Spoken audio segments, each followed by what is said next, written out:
বর্তমানে মদিনায় আমি আছি 4 বছর। কতদিন বললাম? বর্তমানে মদিনায় 4 বছর আছি। ছেলেটি 4 বছরের কলেমাধারী। ওই ছেলেটির বয়সে যখন 17 পদার্পণ করেছে, নাম হলো তার হযরতে হুযায়ফা।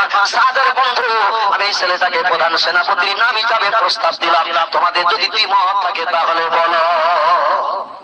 17 বছরের বাচ্চা ছেলেটা যুদ্ধের প্রধান সেনাপতি হবে। জোরে বলুন সুবহানাল্লাহ। সাহাবীরা একে অপরে একটু কানাঘুষো করছে, বলে নবী বোধহয় ভয়ঙ্কর যুদ্ধের চিন্তা করতে যে মাথাটা একটু গরম গরম হয়ে গেছে। আল্লাহ নবী যুদ্ধে অন্তত সেনাপতি যাবে, ওই লোকটার নাম প্রস্তাব করলে ভালো হতো। যার নাম হযরতে ওমর, যার নাম হযরতে খালিদ বিন ওলীদ, যার নাম হযরতে আলী মুর্তজা, এমন করে বড় বড় বীর যোদ্ধা তালহা বিন ওসমান, এরা বড় বড় বীর যোদ্ধা।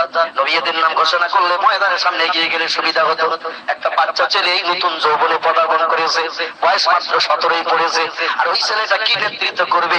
আর বড় বড় বীর যোদ্ধারা তার নেতৃত্ব মেনে ময়দানে মোকাবেলা করবে, সেও তার লজ্জার ব্যাপার। সাহাবীরা একে অপরে কানাঘুষো করছে। আল্লাহ নবী বলছেন,